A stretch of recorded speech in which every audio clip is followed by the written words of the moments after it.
Entonces, continuamos definiendo los principales criterios, ¿sí?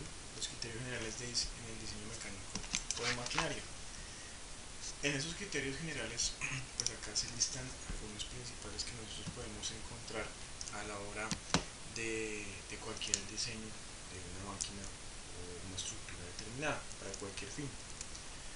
Analicemos pues cada uno de ellos, a ver qué podemos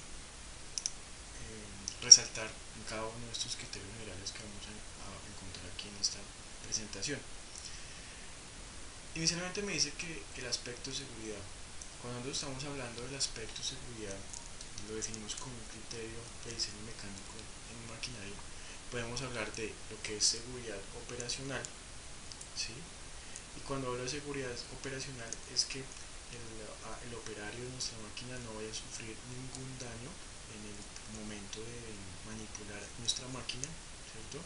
También podemos hablar de la seguridad industrial, quiere decir como tal todos los implementos que yo tengo que utilizar para utilizar mi máquina, para manipular mi máquina sin llegar a sufrir ninguna lesión personal. ¿Okay?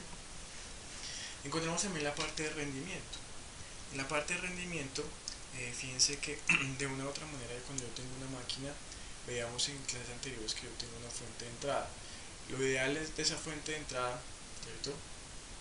Entonces tenemos la fuente de entrada, tenemos como tal los elementos de transmisión y tenemos la fuente de salida. Cuando hablamos de rendimiento quiere decir pues que por toda esa parte de transmisión o ese componente de transmisión de nuestra máquina que ya sabemos que es, pues pueden haber por ejemplo pérdidas, ¿cierto? Pérdidas por rozamiento, también pueden haber pérdidas pues por el movimiento de los elementos, si hay un movimiento relativo, ¿sí? Entonces básicamente ese rendimiento pues está muy ligado a la potencia entregada, ¿cierto? De nuestra máquina.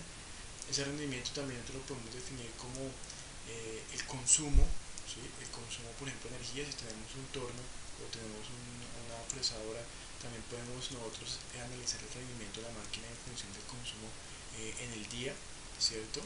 Lo podemos definir en la parte de rendimiento.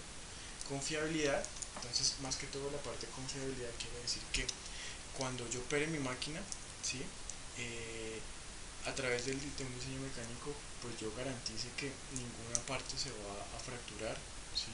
Ninguna parte se va a deformar, ¿sí? Ninguna parte se va a torcer. La parte de confiabilidad. También podemos hablar de la facilidad de manufactura. Cuando hablamos de la facilidad de manufactura, como está en este punto, pues hacemos alusión a todos los elementos, todas las partes que tiene como tal nuestra máquina, que esas partes o elementos pues tengan unas formas geométricas que ayuden como tal a la resistencia mecánica y que asimismo cuando las necesito replicar por un cambio o por un mantenimiento correctivo o preventivo, pues yo pueda fabricarlas en un tiempo mínimo, ¿cierto? Disponibilidad de servicio o reemplazo de componentes, otro criterio general, quiere decir que yo debo, por ejemplo, si quiero hablar de disponibilidad de servicio, tengo que tener una serie de, un stock de diferentes partes principales de nuestra máquina, ¿cierto? Para que cuando falle alguna de ellas o de pronto en la rutina de mantenimiento yo sepa que a tantas horas de trabajo necesito cambiar tal pieza, pues la tenga a la mano y no vayamos a tener quieta nuestra máquina porque estaríamos perdiendo como tal pues si es una empresa pues dinero, no tener una máquina quieta pues es pérdida de dinero. Facilidad de operación, ¿sí? O sea que realmente cuando yo necesite mi máquina, si necesito una capacitación, ¿sí? O sea, una capacitación sencilla en la cual el operario pueda entrar rápidamente a operar nuestra máquina, obviamente con todo el criterio de seguridad, ¿sí? Es bien importante. Entonces en esa facilidad de operación es que yo tengo que hacer mi máquina o tengo que hacer mi máquina de tal forma que cualquier persona con una capacitación no muy profunda pueda operar nuestra máquina. Obviamente eso sería inicialmente, o sea que con una capacitación sencilla él la opere, pero a medida del tiempo tiene que ir teniendo más capacitaciones para operar completamente y tener conocimiento completo de nuestra máquina. Costo inicial bajo, son unos costos de operación que decir que pues desde que está digamos que nueva nuestra maquinaria pongamos como tal en funcionamiento, pues nos vaya a acarrear costos, por ejemplo, de desgastes, costos, por ejemplo, de cambio de partes, ¿sí? Y este costo inicial bajo pues viene en la parte, o viene muy ligado con el costo de operación y mantenimiento bajo. Entonces en esa parte de mantenimiento bajo, fíjense que también va muy ligado con lo que tiene que ver, por ejemplo, con el mantenimiento, va muy ligado con lo que tiene que ver con el diseño mecánico, ¿sí? Que no solo, que no, por ejemplo, en el primer mantenimiento que se lleva las 2000 horas de operación, yo tenga que, por ejemplo, cambiarle una parte importante de la máquina, lo que me va a acarrear pues costos importantes en la operación y costos importantes como tal para una empresa de la cual dependa pues de una máquina determinada, ¿sí? Viene tamaño reducido y de poco peso, pues fíjense que este tamaño reducido y poco peso pues sí depende inicialmente del espacio que tengamos disponible, ¿cierto? Del espacio que tengamos disponible, y pues el poco peso sí depende básicamente del diseño mecánico en el cual yo puedo jugar con el peso y jugar con la resistencia dependiendo de los materiales que yo voy a utilizar. Poco ruido y baja vibración, entonces recordemos que poco ruido y baja vibración es muy importante porque cuando tenemos por ejemplo vibraciones podemos tener desgaste de material, ¿sí? Cuando hablamos de ruido, fíjense que si tenemos alto ruido en la máquina está ligado con la parte de seguridad industrial, porque en la seguridad industrial pues también incluye eso. De una u otra manera la seguridad industrial es el bienestar del operario, y si tenemos alto ruido pues vamos a tener por ejemplo problemas en las orejas, ¿sí? En los oídos, perdón, por los altos decibeles que puede producir como tal nuestra máquina, ¿sí? Uso de materiales asequibles y facilidad en la compra de componentes, ¿sí? Esta parte de uso de materiales asequibles va muy ligado, por ejemplo, con la facilidad de manufactura, la disponibilidad de servicio. Bien que este punto es importante porque puede estar ligado con los que están acá, facilidad de manufactura, disponibilidad de servicio, ¿sí? Entonces, acá materiales asequibles se quiere decir que sean materiales que se puedan conseguir en el mercado fácilmente y no necesita ser como tal una compra en el exterior de un material para hacer una manufactura, porque así no pues, estaría afectada lo que dice acá disponibilidad de servicio. Y facilidad en la compra de componentes, aspecto atractivo y adecuado para su aplicación, que ya viene como tal pues, en la parte final de entrega de nuestra máquina para puesta en servicio. A lo que yo voy con estos criterios generales, que en cada uno de ellos pues colocaba en análisis pues, algunos puntos importantes, por ejemplo seguridad y rendimiento. Cuando yo estoy haciendo todo ese proceso de diseño y estoy definiendo los criterios generales en diseño mecánico, yo puedo tener un grupo de ingenieros y en ese grupo de ingenieros, dependiendo de nuestra máquina, dependiendo de nuestra necesidad, pues podemos tener diferentes puntos de análisis en cada uno de estos criterios generales que yo coloco acá. ¿Sí me voy a entender? Otros adicionales pues tenemos acá, ergonomía. Ergonomía. Cuando hablamos de ergonomía, digamos que va muy ligado con la facilidad de operación de la máquina. Y cuando habla de facilidad de operación de la máquina, ¿qué quiere decir? Por ejemplo, en ergonomía quiere decir que si yo voy a operar mi maquinaria, yo no tenga que utilizar, por ejemplo, un banquito o una silla para pararme y poder tener acceso a nuestra máquina, ¿sí? Que cuando estoy operando normalmente mi máquina yo no tengo que empinarme para manipular o alguna perilla de nuestra máquina, porque entonces eso puede acarrear pues, alguna lesión en nuestro cuerpo, ¿sí? Entonces a lo que se refiere a ergonomía, que nuestra máquina sea ergonómica, ¿sí? Que no afecte como tal la seguridad, la seguridad o el bienestar o la humanidad, por decirlo así, del operario, ¿sí? Que la altura sea la correcta, que el ancho de la máquina pues, sea el correcto de acuerdo como tal a las distancias promedio, por ejemplo,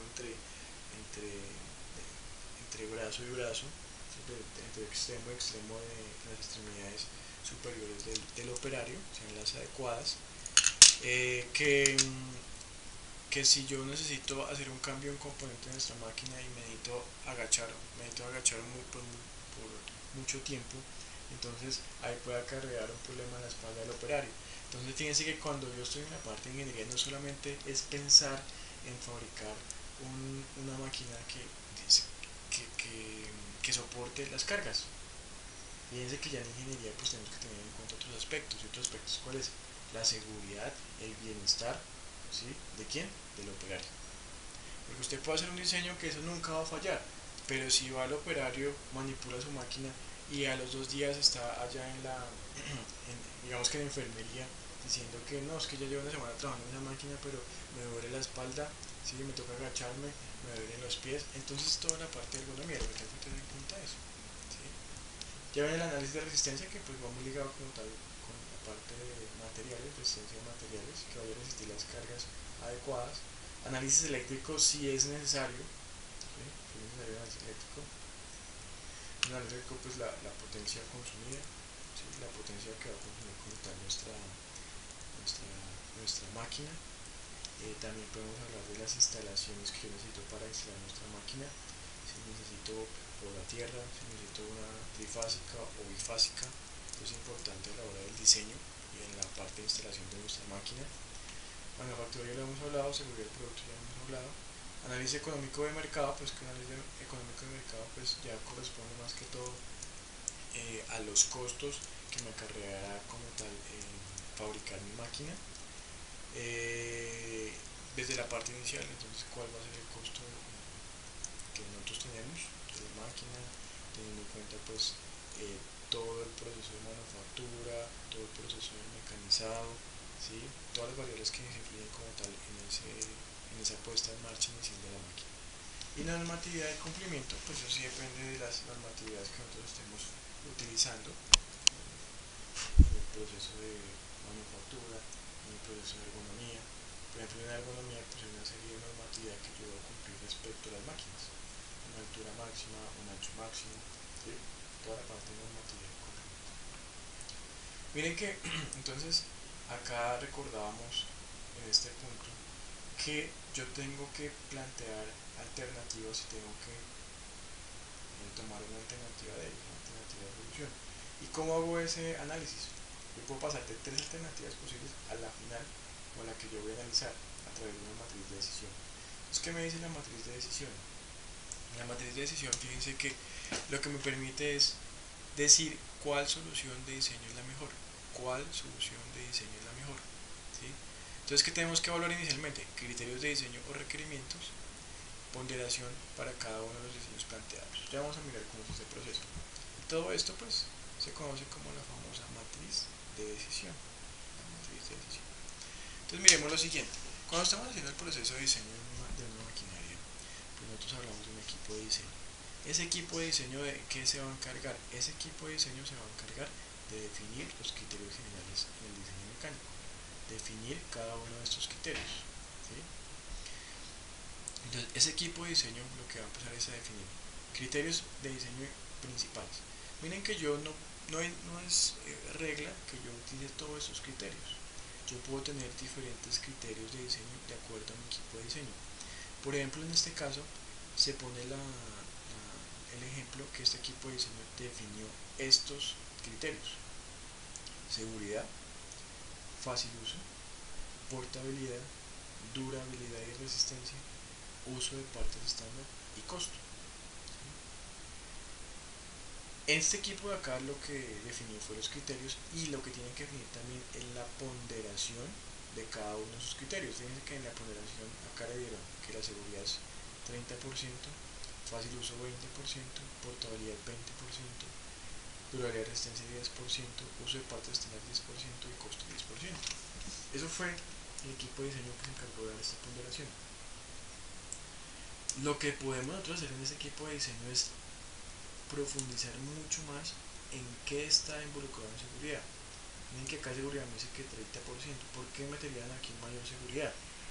Por eso aquí no define el equipo de diseño. Entonces, eso es lo importante que usted debe, que tiene que realizar, tiene que definir el equipo de diseño a la hora de hacer su diseño de alguna maquinaria. Porque lo importante es que usted, a través del análisis de este criterio de seguridad, justifique por qué un 30%. ¿Sí? ¿Por qué un 30%? ¿Y por qué en costo un 10%? O sea, es más importante la seguridad que el valor o el costo de puesta en marcha de la máquina. Un ejemplo. Entonces, después de eso, fíjense que acá dice que toca inicialmente el equipo de diseño, cuando define los criterios, pues tiene que también proponer alternativas de solución. ¿Sí? En este caso, pues fíjense que la necesidad, ¿cuál era? La necesidad es algo muy sencillo, que la necesidad que se tenía era que necesitamos aplastar una lata de gaseosa, esas latas de gaseosa. Esa es la necesidad, necesitamos aplastarlas. Y entonces, lo que yo propongo para aplastar una lata de gaseosa son estas cuatro alternativas: aplastar la lata a través de un resorte, dispositivo operado por el pie, descarga de un peso muerto sobre la lata y palanca accionada por una fuerza mecánica. Entonces aquí estamos en el primer paso, que sería definir las posibles alternativas de solución en función de una necesidad. ¿Sí? Entonces, en ese orden de ideas, fíjense que yo ya puedo plantear una matriz de decisión. Esa matriz de decisión, pues, fíjense que yo tengo acá listados los criterios que hablábamos ahorita, criterios, ¿sí? La ponderación o el peso, y estamos analizando cada uno de los diseños, diseño 1, diseño 2, diseño 3 y diseño 4. Pero ¿qué pasa? Para poder realizar esta matriz de decisión yo también tengo que definir, adicional de los criterios, definir unos factores de clasificación. Esos factores de clasificación a qué hacen relación, van en una escala de 0 a 10, y aquí también entra el equipo de diseño el cual define la clasificación dada. ¿Qué quiere decir eso? Si tengo una escala de 0 a 10 yo puedo hacer esta clasificación, por ejemplo de 0 a 2 no satisfactorio, de 3 a 4 pobre, de 5 a 6 aceptable, de 7 a 8 bueno y de 9 a 10 excelente. Esa es una clasificación que la da el equipo de diseño. Obviamente si yo estoy realizando el diseño, tengo mi equipo de diseño, pues también sabría justificar el porqué de estos rangos, ¿sí?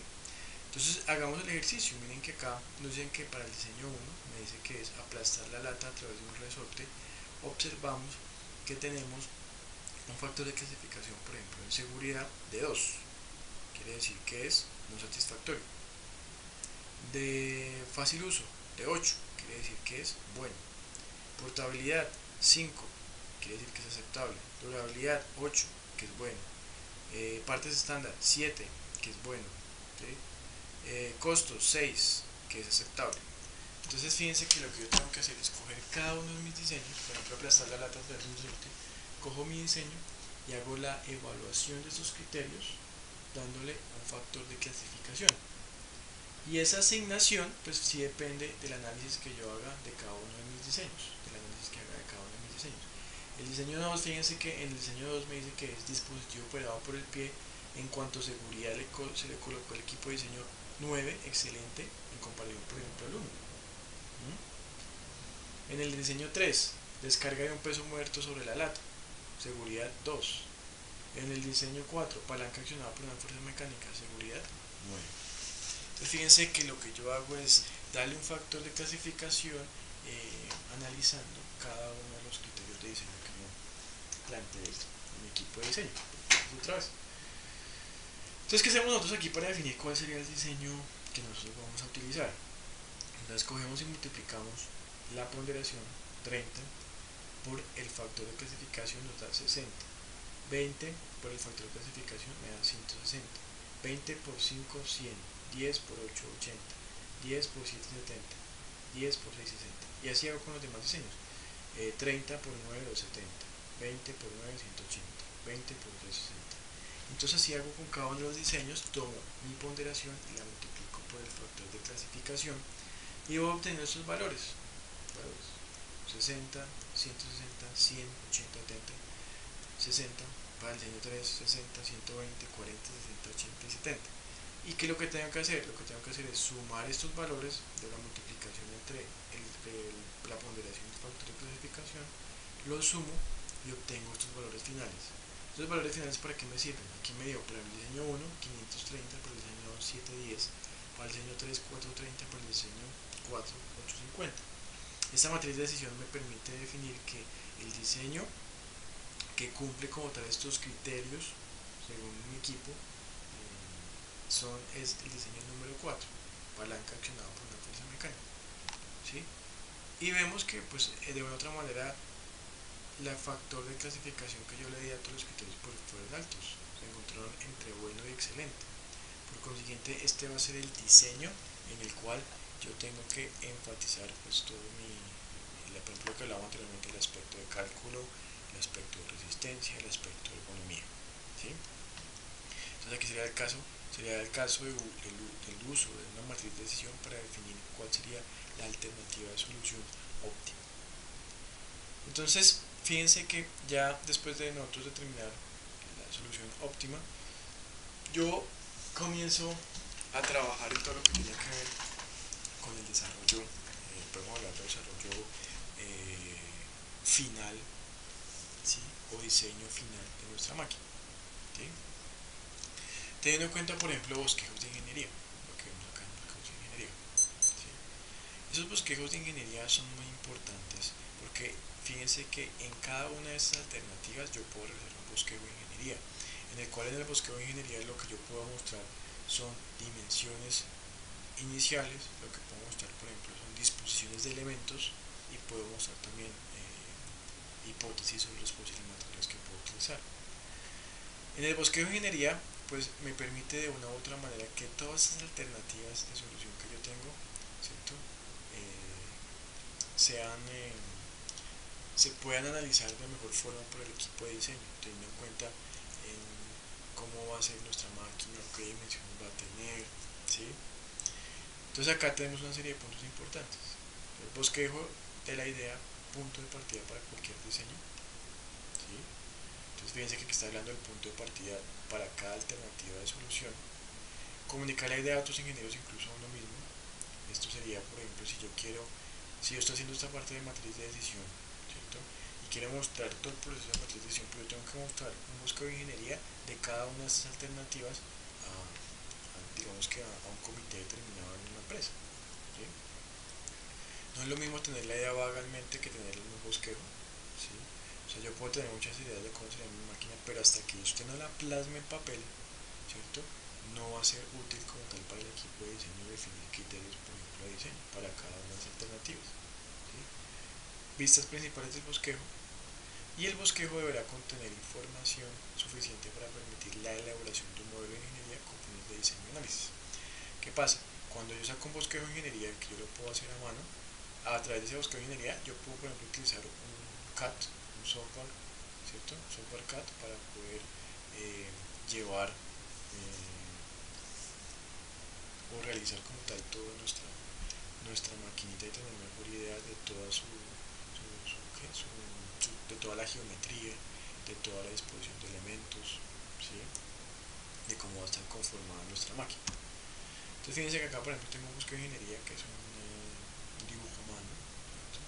En el cual se observa por ejemplo, ¿no? Que acá tenemos un perno, ¿cierto? Y acá también tenemos otro perno con una otra dimensión, con una bola para anclar un remolque, ¿sí? La disposición de los tornillos que yo utilizo para sujetar estos dos elementos, ¿cierto? Entonces solamente esto sería un bosquejo de ingeniería, y este es un bosquejo de ingeniería sencillo que puede servir de qué, de el análisis de las alternativas que vemos aquí en la matriz de edición. Yo puedo también hacer un bosquejo a mano, por ejemplo vemos este otro elemento, puedo hacer un bosquejo a mano y de una vez lo puedo llevar a un CAD, así las dimensiones pues no sean las correctas, ¿sí? Yo puedo tener una aproximación de cómo sería nuestro elemento que vamos a fabricar. Aquí estamos hablando solamente de un elemento, puedo hacerlo para nuestra máquina. Información dimensional vital aproximada. Fíjense que en esta gráfica, en el bosquejo de ingeniería, lo que yo voy a mostrar es los diámetros aproximados. Aquí hablamos de los diámetros aproximados, distancias determinadas, ¿sí? Los diámetros de los agujeros, ¿correcto? Hipótesis sobre materiales y datos pertinentes respecto a la función. Es lo que yo veo, eso sería la información vital que yo puedo colocar en un bosquejo de ingeniería. Entonces fíjense que cuando estoy haciendo los bosquejos de ingeniería, yo selecciono la alternativa óptima. Y cuando tengo la alternativa óptima y hago todo mi diseño, ¿cierto? Obtengo mi máquina y tengo que presentar ya lo que serían los planos. Cuando estamos hablando de los planos, pues hay un sinnúmero, un número determinado de planos, o una clasificación determinada de planos, ¿sí? En primera instancia encontramos el Machine Drawing, que el Machine Drawing es un plano en el cual se va a mostrar los componentes de la máquina, vistas ortogonales de tal forma que el tamaño y forma se entienden completamente. En el Machine Drawing lo que se quiere hacer es mostrar de una forma global toda nuestra máquina, ¿sí? Toda nuestra máquina. Y lo importante es esto, mostrar nuestra máquina y se comprenda como tal el funcionamiento general de nuestra máquina, ¿sí? El Production Drawing, que se muestra todas las dimensiones, acabado superficial, manufactura, ¿cierto? Que sean como una guía de proceso de fabricación. Aquí me lo dice, dibujo de producción. Si miramos acá,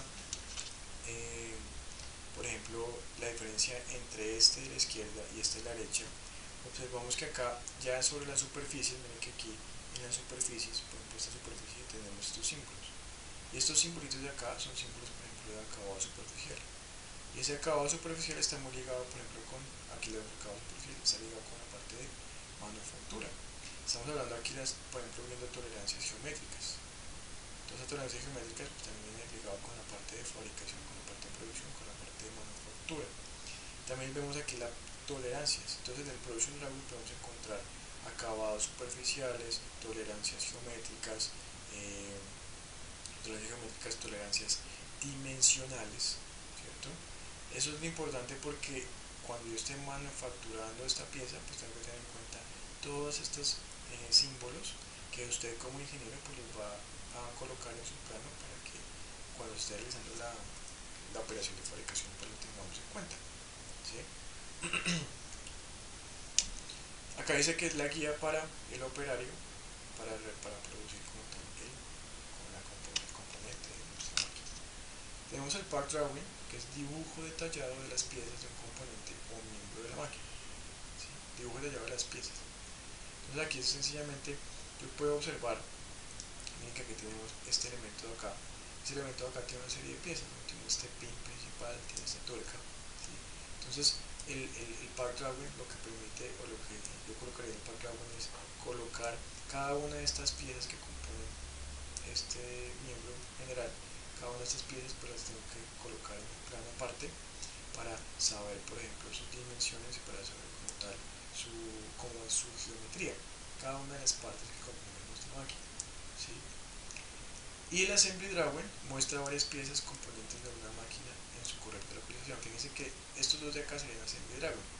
En ese Assembly Drawing pues también tenemos Part Drawing porque puedo sacar cada una de esas partes y sacar un plano diferente. Y aquí la Assembly Drawing pues fíjense, por ejemplo, en este caso acá dice que es el ensamble de un engranaje y un rodamiento, ¿sí? Entonces, ¿qué tenemos nosotros acá? Por ejemplo, uno es Ring Insert, ¿un inserto de quién? Del rodamiento. Gear Hub, que es el número 2, ¿sí? Habla del engranaje. Y el 3, Retaining Ring. Entonces, miren lo que me está diciendo, es que de una otra manera me está mostrando las partes, pero aquí más que todo, además de mostrando las partes, me está mostrando la localización en un plano, la localización de un ensamble. Yo puedo decir que este es un ensamble principal, el ensamble del rodamiento con el engranaje, ¿sí? Y aquí podemos ver el ensamble de esta pieza principal con el perno, ¿sí? El perno, porque tenemos aquí este elemento, tenemos aquí esta tuerca, ¿vamos a entender? Ese es el assembly drawing, ¿sí? Fíjense que yo puedo tener aquí assembly drawing y dentro del assembly drawing pues puedo tener esto, la lista de partes. Y yo puedo tener assembly drawing y ese assembly drawing desglosar el part drawing, o sea, desglosar planos de cada una de las partes que comprenden ese ensamble general, ¿sí? Y aquí tenemos otro caso. Entonces tenemos el assembly drawing, tenemos el design assembly drawing, el detailed assembly drawing, entonces el detallado, el dibujo de subensambles. Entonces miremos cada uno de ellos, ¿sí? Entonces miremos, le damos esto y lo analizamos. Cuando una máquina es diseñada un diseño o un dibujo de ensamble, ¿cierto? Es el principal dibujo para tener una visual general de la disposición de nuestra máquina, disposición de elementos de nuestra máquina, como formas, como tolerancias de varias partes que están comprometidas en la máquina. Que ese Design Assembly Drawing, fíjense que va muy ligado con este que vemos acá atrás, el Assembly Drawing, ¿sí? Dice acá, forma, tolerancias de varias partes comprometidas en la máquina. El Detailed Assembly Drawing, que es el dibujo del ensamble detallado, ¿sí? Lo vemos acá. Me dice que usualmente pues las máquinas están realizadas o comprometen como tal un sinnúmero determinado de pequeñas partes, todas las dimensiones y la información necesaria para la construcción de tales partes, ¿cierto? Y para el ensamble de las partes son dadas directamente en el Assembly Drawing. Entonces miren que en este detalle Assembly Drawing pues como tal ya hace énfasis en todas las partes, así sean mínimas, las partes más pequeñas que nosotros tengamos en un ensamble determinado, que tengamos que mostrar todas las dimensiones, que tengamos que mostrar toda la información necesaria, ¿sí? Fíjense que ese detalle de Assembly Drawing yo puedo mostrar todas las partes, todas sus dimensiones, y fíjense que de este detalle de Assembly Drawing pues pueden surgir los que tenemos atrás, por ejemplo el Production Drawing y el Part Drawing pueden surgir como tal de toda la parte del Assembly Drawing. Vemos el Sub-Assembly Drawing, ¿sí? Entonces fíjense que cuando hablamos de un sub-ensamble, lo que yo tengo que hacer en el equipo de diseño, cuando estoy haciendo, cuando yo tengo la alternativa de solución específica, es definir, por ejemplo, si solamente tenemos un ensamble general o si nuestra máquina es muy compleja, pues dividir nuestra máquina en diferentes subensambles, ¿sí? Es lo que yo tengo que definir en el equipo de diseño, ¿sí? Los diferentes subensambles que puedo tener yo en mi máquina.